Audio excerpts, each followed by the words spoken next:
Welcome everyone to the Quad Damage Podcast. My name's Robert, and joined as ever by Midnight Medium. Deadforge is on vacation this week, so we'll see him next time, but today we're joined by a man who, among our fans, will be best known for the brilliant Threshold, but he's also worked on Dishonored, Deathloop, Hunt Showdown, and the currently in development Crysis 4 and Blade. It's Julien Eveillé. So, how you doing, Julien? Hey, nice to meet you. I'm doing good. It's a pleasure. A bit tired, yes. Yeah, for the viewers at home, it is gone 11 o'clock at night for Julien, and he still stepped up and helped and did this interview with us. But before we get into the meat of things, without further ado, let's get booming.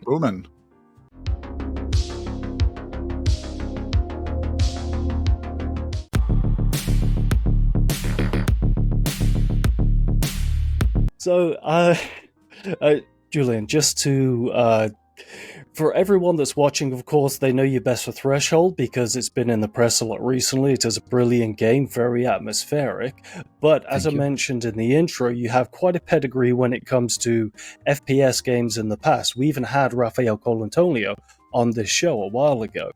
So you've got a big pedigree with Arcane. How did you get into gaming to begin with, and how did it lead on to working for Arcane? I think it started with Metal Gear Solid. I was something like 6 years old or 7, and I played it, at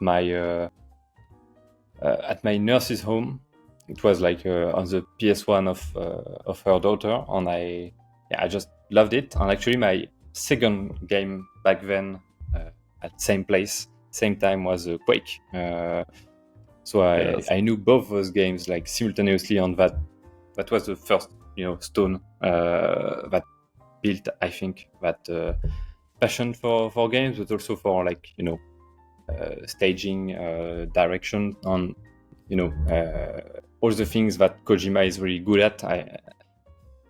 I also have this urge to play with these things, and yeah, that's how it started actually with those games at 6 years old.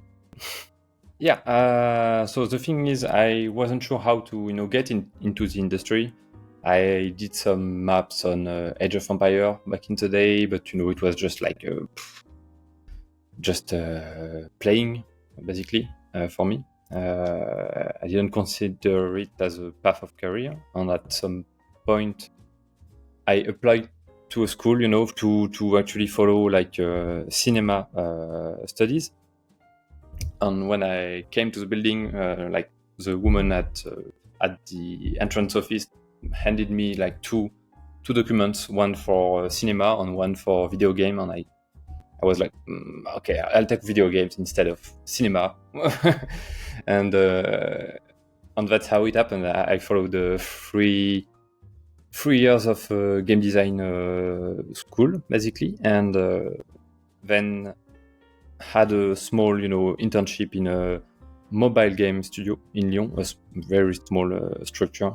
And we worked in a kitchen basically, and afterwards I joined Arcane as a QA on Dishonored 2.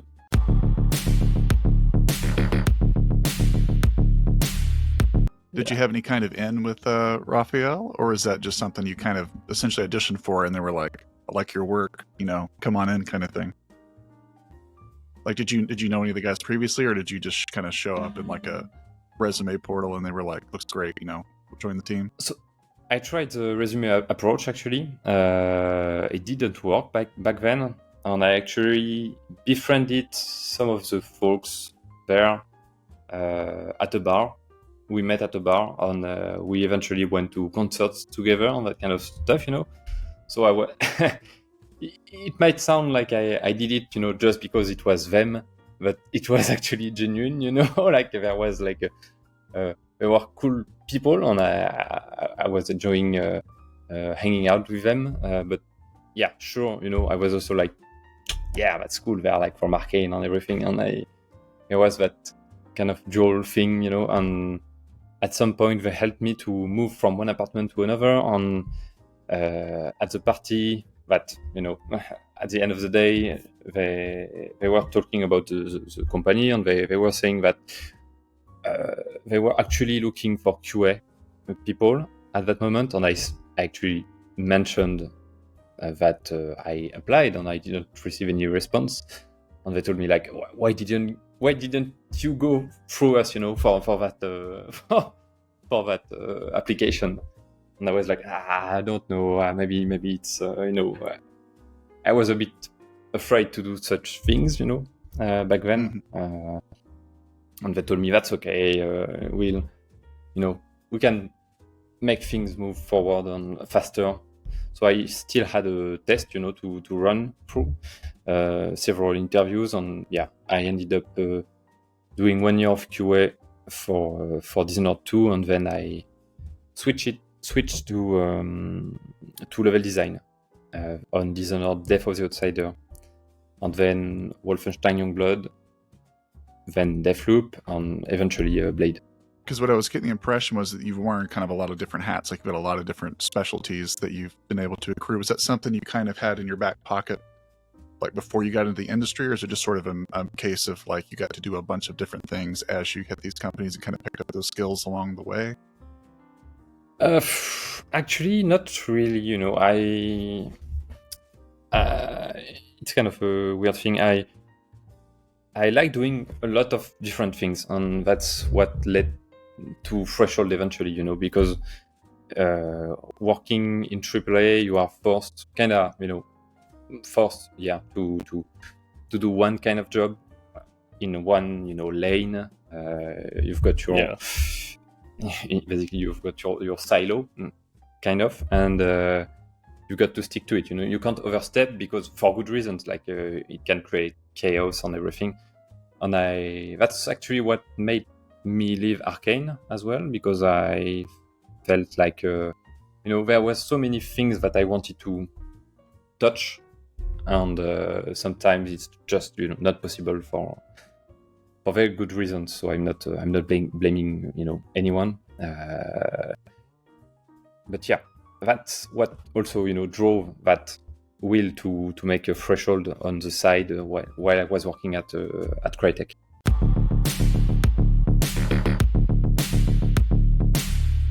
What sort of challenges did you have then in going from, or were there even any challenges in going from AAA game development to an indie developer yourself, developing your own project? I guess learning all the things that you don't know about. Like I knew how to make like very, very, very rough 3D models, but I never actually had I never made actual ones that were functioning, like with animation and that kind of stuff. Make them also optimized, because of what happens, especially in the end of Threshold, with a lot of skeletal meshes at the same time, and it was a bit of a technical challenge. So I had to tackle that well. But I used the method that I think works fairly well.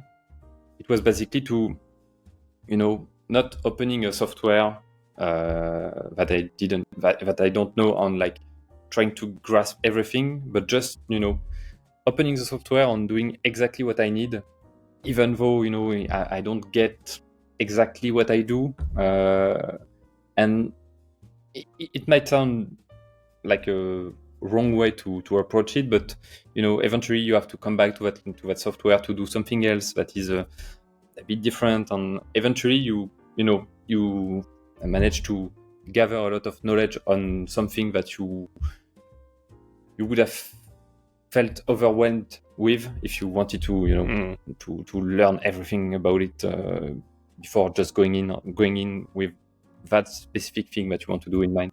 I'm not sure it's understandable what I No, it's understandable. Do you think you'd ever go back to AAA development? Maybe, yeah. There's some comfort in it, because right now I'm actually working for an indie company, and it's really interesting how much the work isn't the same. It feels like when I was working for AAA, I had some time to slack, basically, to slack off. Like to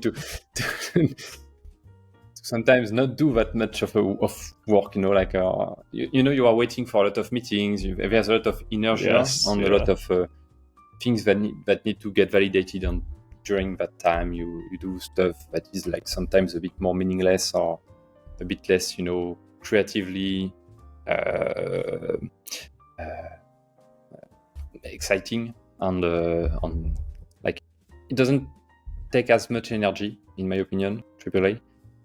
But it can also, lead to things like brown out and bore out, like those things that are not burnout, but that are like when you are getting really bored, or when you feel like your job is a bit meaningless. And these actually are also powerful negative things that can happen quite easily in the AAA world, I guess.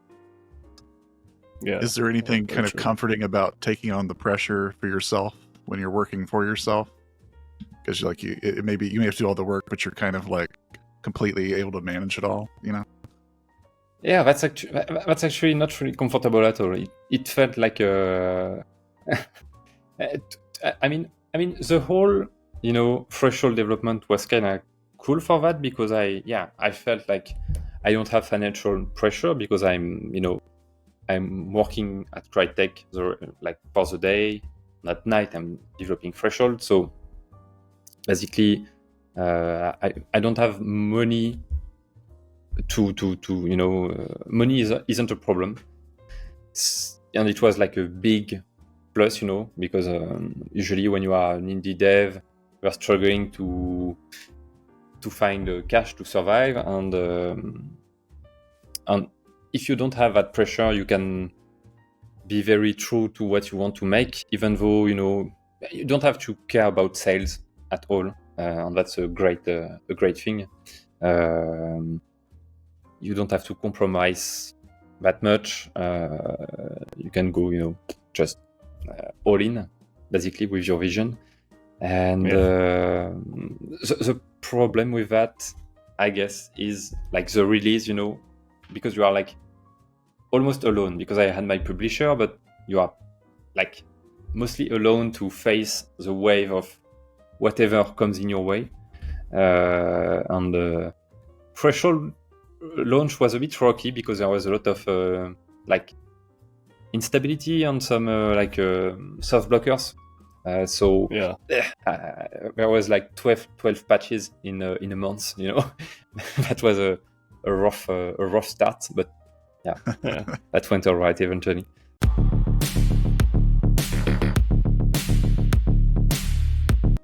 So how did Threshold come about in terms of? You said you left Arcane because you wanted to concentrate on Threshold. So you're sitting there, you're developing Threshold. How did you reach out to Critical Reflex, or did they reach out to you? Actually, I didn't leave Arcane because of that. Okay. But I was looking for more creative freedom, and see some fresh, have some fresh air. Basically see something else on. So I joined Crytek right after Arcane. But for the Critical Reflex part, they reached out. It's a scout who saw the game after, I was posting, I was trying to post a lot of small advancements, some small updates about the game. I still wanted it to be really cryptic, so I couldn't show a lot. And like the game is really small as well, so you can't really show that much. You've got to pick what you show, and I didn't think anyone would be interested in that, So I wasn't sure how to take it or how to handle it at first. It was a bit overwhelming to be, facing people who offer you a deal, basically. Yeah, don't know if it's too good to be true or that kind of thing. Yeah. And do I need it? That was a question that I was asking me a lot as well. Like, do I really need that help right now? I got like back then I had like maybe like 11,000 wish lists, and I didn't really know what it meant. So yeah, I wasn't sure, and I was quite advanced in the development. But a friend of mine asked me, "Would you rather have like a lot of not much, or not much of a lot?" Like, yeah. Right. The Game Pass question, right? That was kind of a compelling. Yeah. That was kind of a compelling argument, actually. Among other things, like localization, that kind of stuff. That was also kind of a nice thing to have. Because those negative reviews are going to be nitpicking at the smallest things. Like, this didn't have Polish subtitles or something they like were that. silly. Like, if only I didn't it was silly. I wouldn't have pissed off these 20 guys in Poland or something.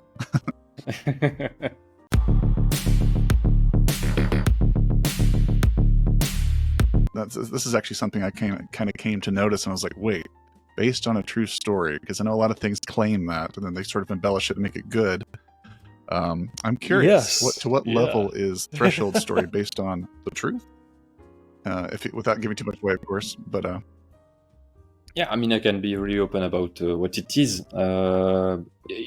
It's gonna spoil a lot, but let's spoil if that's fine. If you're cool with it, we're cool with it, I'm sure.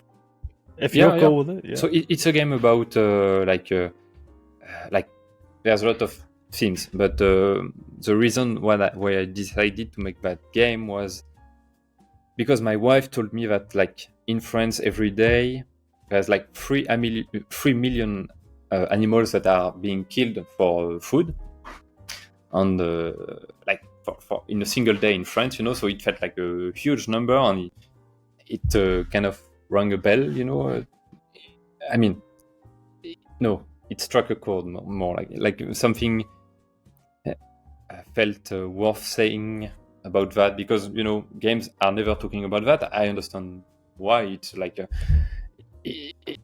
there are like more critical topics right now in the world, more pressing ones, but it felt like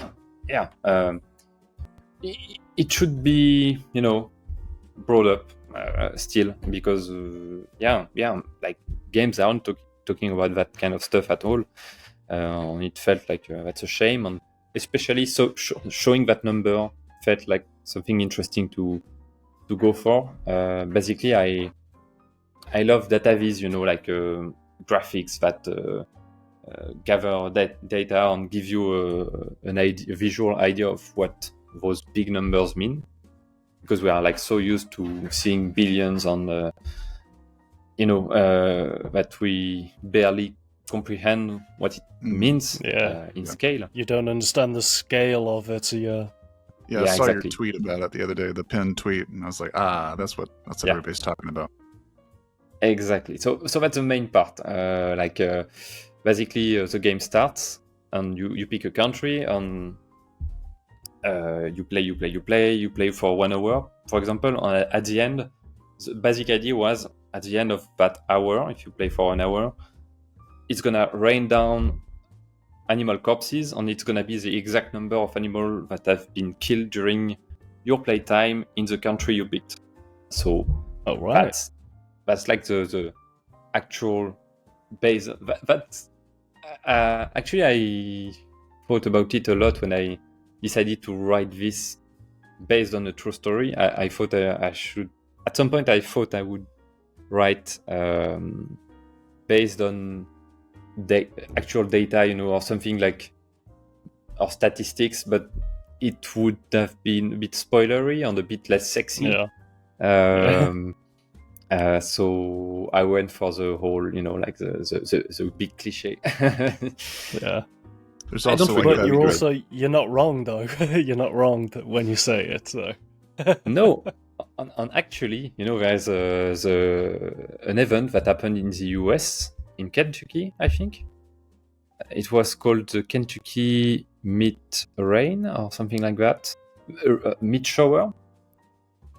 And it's actually a real event that happened in the US. Like meat fell from the sky, and people are unsure why or what happened. But you can look it up on Wikipedia. Yeah. It exists. I've That's heard the of fish 1876 was thing? like, you know.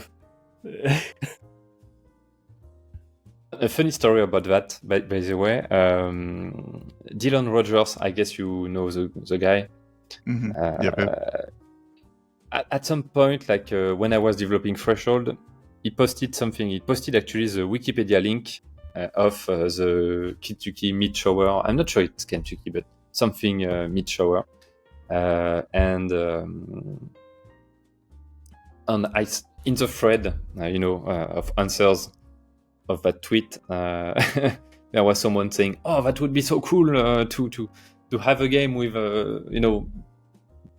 blobs of meat that fall from above and something like that," And I was like, please let me be the first one to do such a thing, before someone drops something really quick, I was a bit, it made me a bit nervous. Well, it's definitely a very arresting image, if nothing else, regardless of like Yes. how true or otherwise. Yeah, it still makes the point, right?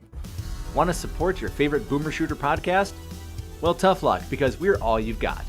Visit the Quad Damage affiliate store for the most bangin', most boomin', most please give us your money stores on the internet. Well, Amazon anyway. Only available in the US because we're too lazy to set it up for any other country.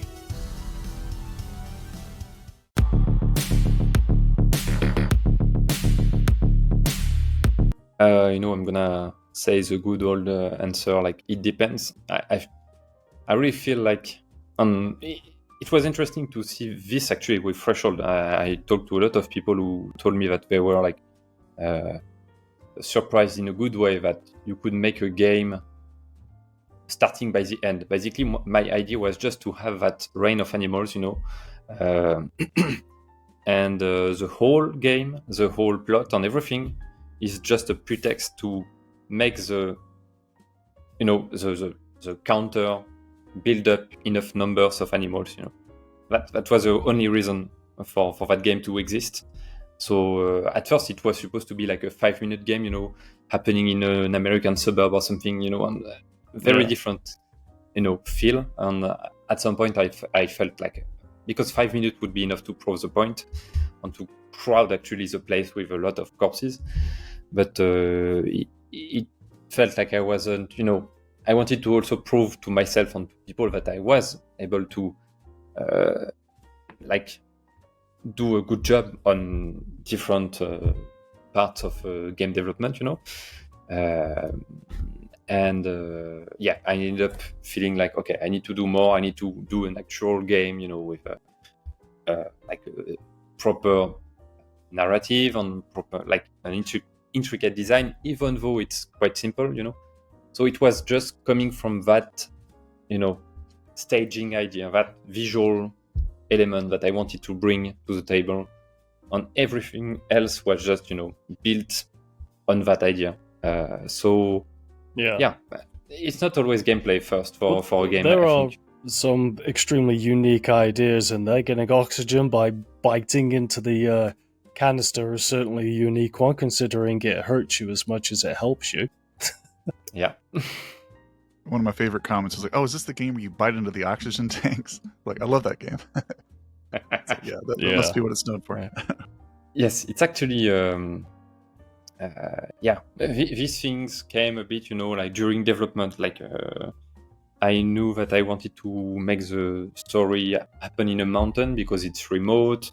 We can, it feels more legit that something would be hidden there without people knowing, because there's not a lot of people going into the mountain. So I think that was the first reason why I put it in there. And then came the oxygen idea, because I really like to put pressure on the player. And for a game like that, with a climax at the end that is really based on anxiety and tension, it felt like it needed a bit of a build-up. And like pressuring the player is a good way to achieve that, to reach that goal.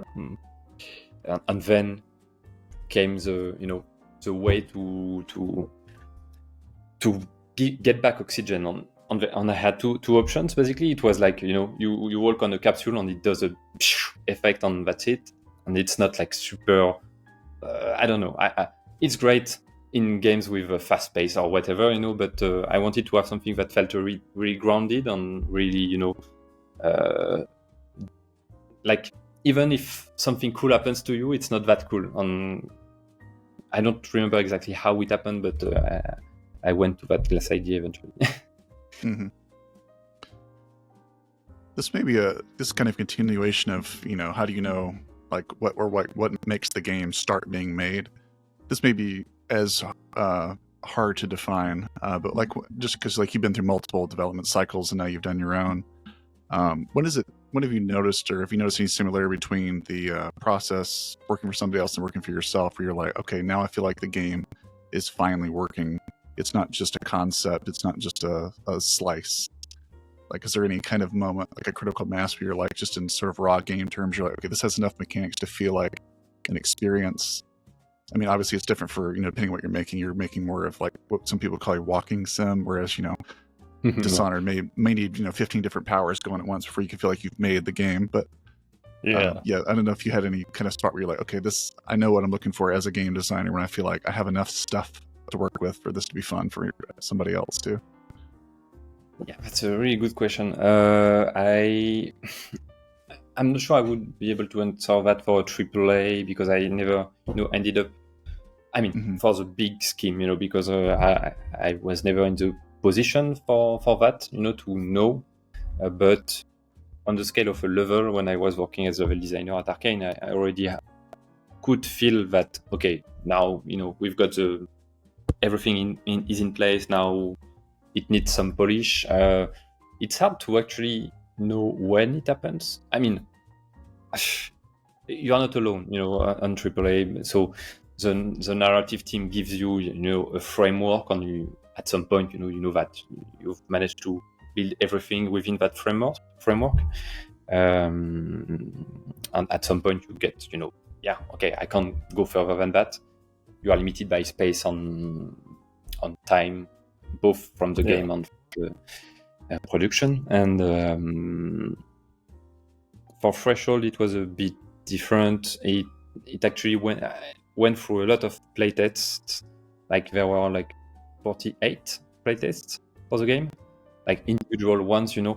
It was really like casual. Like I sent it to some friends, and they were playing. They played, and some gathered videos for me. Some just wrote some stuff. It was like very freeform, and actually some really sometimes it comes from stupid things, like there was a critical thing. There was something that felt really missing in Threshold for a long time in development.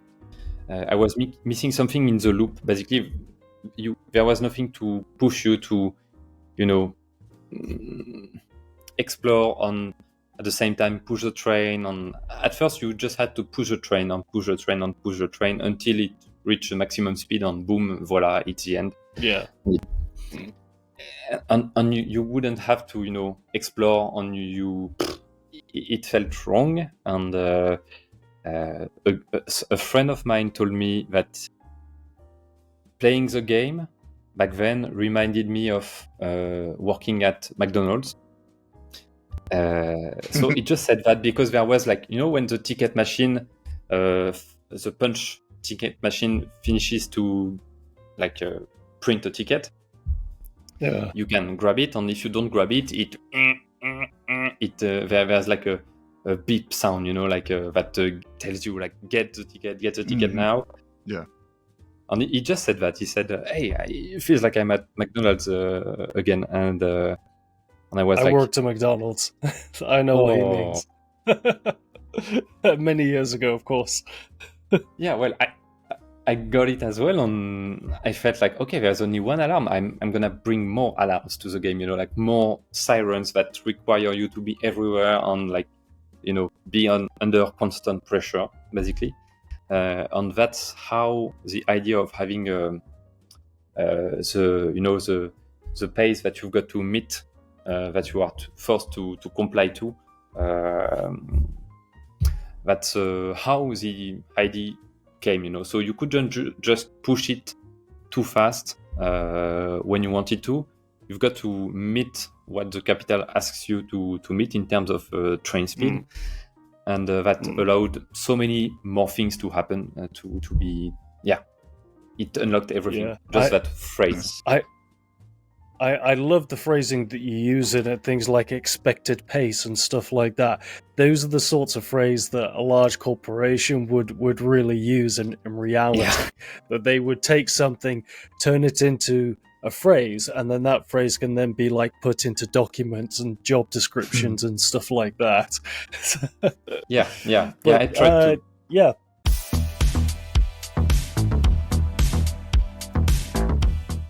Well, I tell you what, let's break up the expected pace here with some burning questions. Zing! Couldn't have set it up better. Yeah. This is why you're the man. All right, guys. Segue of the year. That was sleek. Yeah. Perfect. All right, folks. Welcome to our burning questions round. As you may or may not know, if it's your first time here, we've got 5 questions, 4 with which are randomly generated. And when we slide in there, usually a trick question, and sometimes it's not so tricky, but either way, 4 randoms, and then 1 we threw in there. So, starting from the top. Question numero uno. What do you know how to do that's actually useless? Well,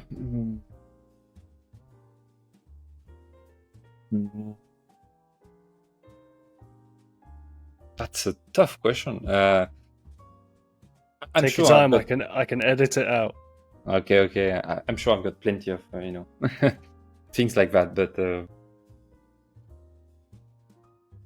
I can. Yeah. Is it something I know? Because I know how to do. I'm not sure. But I see like resemblances in like many people. Like basically, I usually find that Okay, let me start over again. Usually it happens to everyone. Like, oh, this person looks like that person that I know, or something like that. And I have that, but I do that for like every part of the face, like he has his eyes or her nose or her forehead or whatever. I guess it's the case for so many people, but I do that a lot, like really a lot. It's really, I don't know. Yeah, I don't know. The artist in you gotta observe all the time. Maybe I draw too many links in my head, I think. Your mind is creatively working in overtime. Maybe. Yeah, I think that's pretty relatable. I think we all probably do that to a little bit. Yeah, kind of like facial recognition and pattern recognition, and like I always told myself that I'd be really good at like profiling people, because I can like pick out people even from like if I haven't seen them like 20 years, I can recognize their features just from like their eyes and stuff like that. So yeah, I can relate to that. We might be the same. Let's start a superhero team. We got our base right now. Well, I'm an archer. I can be like Hawkeye in the team. I'm there, but I'm useless. I like it. All right. Question number 2. What was the situation where you laughed the hardest that you have ever laughed? Do you recall when you laughed the hardest? Yeah, so many times it happens in your life, of course. It's hard to remember just one instance of it. Probably when I think the biggest laughs that I had were when I laughed because of someone with a very communicative laugh, loft. See what I mean? Okay, Like left. these people who loft like in a very specific way, that is like that drives you to loft. I think it's a powerful engine, to start a chain of big lofter. And it was probably on one of those, I guess.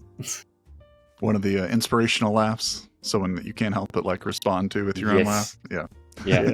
Nice. Yeah, we call that communicative in France, but inspirational probably. There you go. Both will work. All right. What was the last stream that you can remember? Sorry. What was the last stream that you can remember? What was it about? Yeah, I'm frequently dreaming about a house that we would have bought with my wife, and every time I come into it, I find a new room. I think it's a pretty basic dream, but what's peculiar about this one is that I dream of it maybe once a week. Like every week I get into that space, but it has a route that doesn't change, and every time I find new paths, through it, kind of a blueprint thing, but that's really weird, and so I remember that place quite well actually because of that. So, and it happened that's the last one I remember about. Nice. It'd be freaky if you actually walked into a house and it was like that for real. Wow. Would lose One my of these mind. days you're going to have to make the game. Now that you've got this blueprint that keeps repeating, and your level design while you're asleep, you have to show us what you're seeing. I need to make something interesting out of it, but yeah. Question number 4. What do you love most about where you grew up? Good question. My home, probably my house. It was a nice house with a cool garden. Had a lot of great memories in there. Yeah. Home's where the heart is. But, yeah. No, it's a good answer. Yeah. All right, and we'll close off this section with a duty. If Threshold had a sequel, how the hell would you expand on that story? It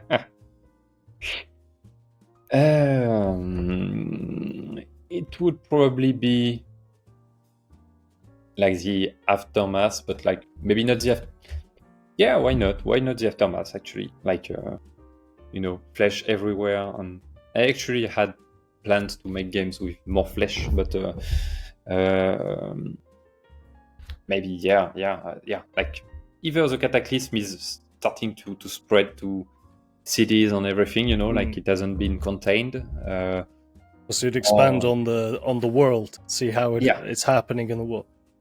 I thought you'd be like, yes, we're going to do one with raining fish now.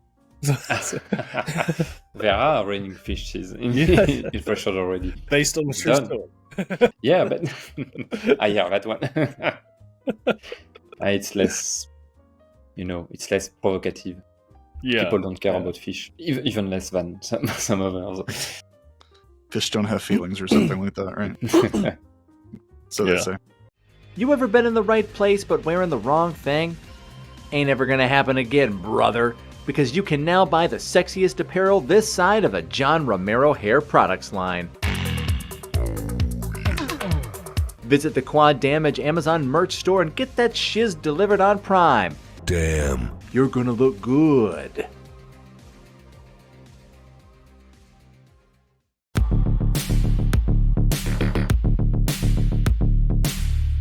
I already know the answer to the question I'm about to ask because I asked you in Discord prior to this. So, you've had a hand in Blade at Arcane. How's that project evolving? So yeah, I can't say much about it, obviously. I actually can't Did say not see that anything coming. about it. I wore my Marvel shirt. You got to give me something. No, it's fine. Nah. it's gonna be good. I think I can say that, and they won't be Spoilers. Jeez. My. So it's gonna live up.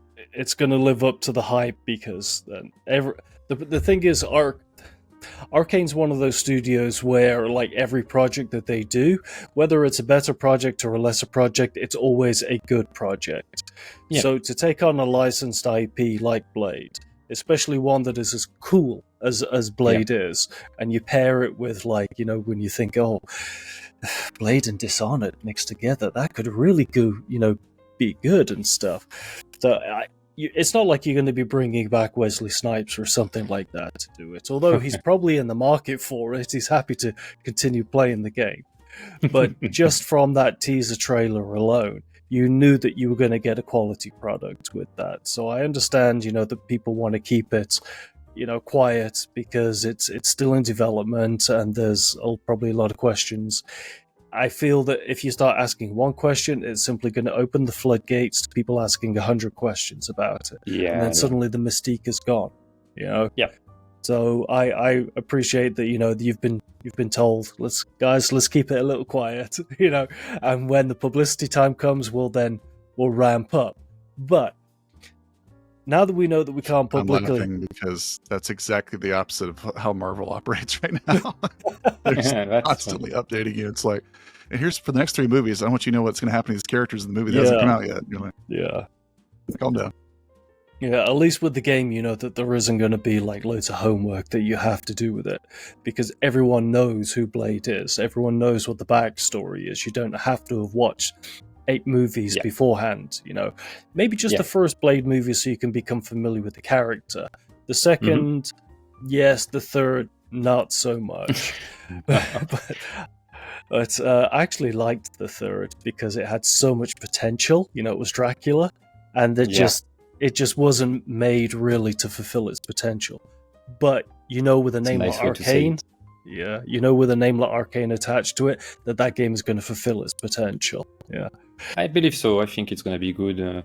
I think it's going to be great. The team is great. They have like such a strong commitment to their craft, and I have no doubt it's going to live up to the expectations. Yeah, and it's got that beautiful arcane style. Oh, it's so good. They're like, every frame is like a comic book drawing. It's just, it's so wonderful. But taking the action back to Threshold, something that's been bothering me for a while.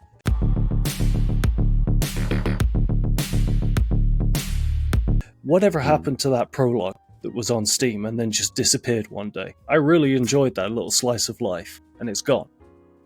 Yeah, I was actually surprised as well. Took me some time to understand that when you release a game, if you publish the demo first, it's gonna be kicked out of the page, and you can bring it back if you want, but apparently it's not like super recommended, especially because it goes above the buy button, from what I've gathered. And it could be a bit misleading, because of how different the demo is from the main game. Because the demo is basically, it's actually a true walking sim. You've got nothing to do else than walking into triggers and having some very basic exposition to the world. So I was advised not to bring it back by my publisher, but they would be still okay if I wanted absolutely to do it, but I prefer to follow their appreciation. So even if it's not even if it's not released separately as a prologue that can be downloaded separately, can it not be integrated into the game in somehow? Even if it's on the title screen, play game, play prologue, an option in there, how expansions sometimes appear in the main menu and you choose the expansion or the base game, something like that. So I'm totally dropping a hint to you that I want you to put the prologue back into the game, because I thought that it was so cool. I thought about it. Actually, about that possibility, and it would require a lot of work on my end. I hadn't, I didn't have any time anymore after the release, and because of I had a baby also during the development, so it was like really a lot. Congratulations. Thank you. It was really a lot of things piled up together. So I decided to like let it go and like just polish the game and get rid of the bugs, so everyone can have a proper experience. But I have a little, I feel like I agree with you actually. I think it's a nice little extra thing that would be great once you've completed the game once. Like it's like you unlock that part and it gives you a bit more to eat, because like some people have been complaining for understandable reasons about the length of the game, Understandable. I disagree with that. I think the game is designed to be the length that it is, and that's what you get for your money. Did they want a 40-hour game or something? Well. I agree. I think I understand the fact that some people would be frustrated that it ends up like like that. But that's something that I wanted actually. I wanted it to be like really have a punchy ending and like cut before it it flattens basically. It's all meat, no fat. Yeah, literally. Yeah, it should have been a slogan for the game. So maybe one day, because it brings some more story, like it brings Ni's story to the table, and it kind of helps make the story whole. Yeah, it's still on itch.io, but I don't think it's the latest version of the demo. Right. Okay. Now, if you add something like that back in, even if it's like sitting on your desk, so to speak, ready to just be plugged back into the game to make it simplistic, is it something that has to undergo any like recertification or anything like that when you're putting it on something like Steam? Or okay. No. Steam, no. Steam is really like once you press the publish the game, that everything has been validated once by Steam. They are like really low maintenance. It would be too costly, I guess, to check every update. So they let it through. And I guess if too many people are like complaining, then they start checking what's going on. Yeah. Mm-hmm.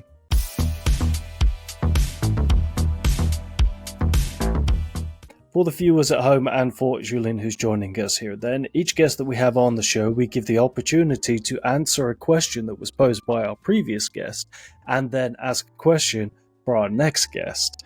And the previous guest that we had on here was Heath, who developed the superhero, very adult superhero, game Night Jackal. Actually, the whole IP. The first Night Jackal game was an arcade racer. The second is a FPS game. There's also a comic book on it as well. So he has taken that small concept and he's expanded it. Just as we were talking about with Threshold, and you were talking about expanding the game, he's actually gone and done that. So I believe his question may relate, or may literally be something that you've already discussed earlier on, which was, what was the idea behind the geographical oxygen mechanic? Like, you mentioned that you wanted it to slow down, but how did you literally think to yourself, let's bite into a glass container because that's how you get your oxygen? Where did that kind of inspiration come from? Not just the mechanic, but the idea of it. I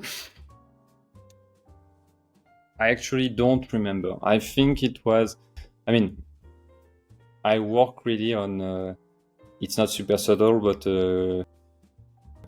I think it was at Crytek that people called that brain farts, or maybe at Arcane, but like, I got a lot of them, and I try to make them happen when I feel like they are like worth exploring, I have like a good example of that I love to talk about at Arcane on Deathloop. There was like this candy machines that you can find everywhere in the world, and they were just like static props, that you couldn't interact with.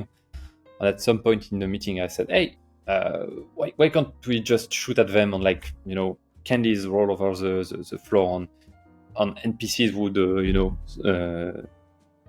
swing on them on fall on the ground basically." It would be like very goofy, so very thematically correct for Deathloop. It would be pertinent, and it would also have like a small tactical advantage, and people weren't taking that idea very seriously.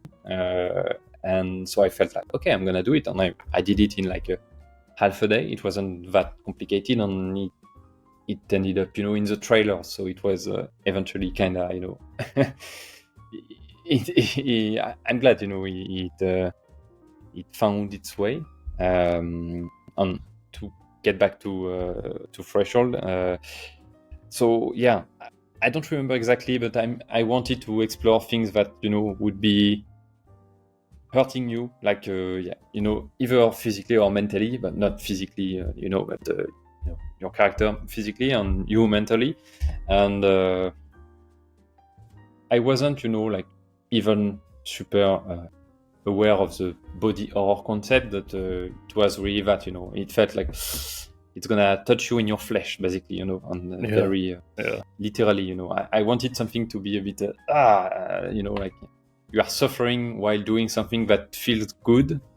So it's kind of a weird mix, and I believe that it drove people's also curiosity, and there was still some satisfaction out of it, like that crushing glass sound was.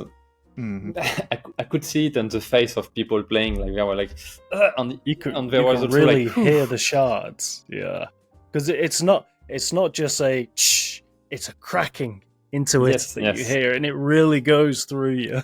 And you can hear your character doing like struggling to bite through it. How'd you create that sound effect? It was like a layer of like maybe 6 or 7 sound cues, one for the teeth going onto the glass, then that sound, the guy who is like doing like forcing, and then the glass breaking, the air flowing inside. I took some inspiration from the Disco Elysium sound when you get back your one of your 2 mana gauges. Mana. I really liked those sounds. They felt really like tactile, and I really loved them. So I wanted to try and do something a bit similar. And also, so it remained like that for a long time, and then it felt like it was too dry. So I did some really like flesh sound to emphasize the fact that glass goes into the lungs. What do you call that? The gums. Yeah. Yes. To make it really like. Yeah, well, I think we've all cut ourselves in our gums in the past. So a lot of horror games, they go for like the blood and guts, and it's very difficult to identify with that on a human level, because horror can either be gore horror or it can be psychological horror. And gore is sometimes difficult to identify with, because not all of us, explode human beings and stuff like that. But we all know what it's like to get a nail in your hand or something, something that's identifiable. So biting into the glass, you felt every moment of it. But before we go into the competition, which Medium is going to take care of in a second, I did want to ask, so Critical Reflex put out mouthwashing, and mouthwashing, of course, has recently been hit by everyone keeps blaming each other. So Steam is blaming, Visa or whatever, and Visa is saying, what is your personal opinion on that? How would you feel if something like Threshold was to be affected by that, and one day you wake up and find that it's not available to buy anywhere? I would be disappointed, but I wouldn't be, I mean, it wouldn't change my life. So, I would be, what bothers me, it wouldn't bother me, but I'm bothered by the current situation, basically. Like the fact that it can affect people that are already, like not the most visible, basically. Because it's if I understood correctly, what's happening is like basically far right activists going to spamming of calls, Visa on Mastercard to lobbyists basically. From what I hear, it's they have a certain perspective on their religious beliefs, and they're trying to get that. Alana Pierce put out a great video on it a couple of days ago, actually breaking it down. So for anyone watching this, go to Alana's page and channel and check that out. But it's basically, we have a certain worldview, therefore we are imposing it on you. And they took the same point of view that I believe it's the company's called Sweet Baby Inc. did as well when it comes to diversity, which is not actually to try and work with the companies in doing it, but to basically scare the companies about the negative publicity they'll get if they don't give in to the demands. So that's it's just how it affects art, essentially. I personally don't believe in censorship, but I believe in classification. I think as grown adults, we should all have the right to art, to buy whatever art that we want, and artists should have the right to express themselves. If, of course, it's not going against certain types of laws that are negative. Of course, I'm trying not to use the specific words because we will be putting this out on YouTube, and of course YouTube will demonetize if certain words are used. But I'm sure you can think, what I'm inferring, doing certain things to certain people. You just, regardless of whether it's art or not, you can do it in an educational point of view so that people will understand how evil these things are, so that they can be more prepared in life, but not to glamorize it. Yeah. So yeah, I appreciate your input. so Sure. We have a competition. We have a competition there. Yeah.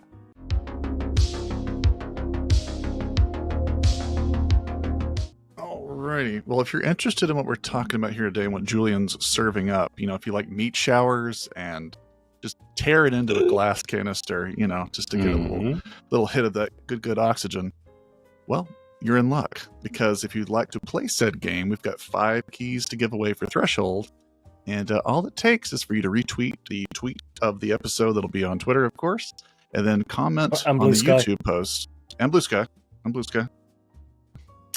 And then also on the YouTube comments, let us know what country you're hailing from. In the spirit of the game, we'll just highlight the country.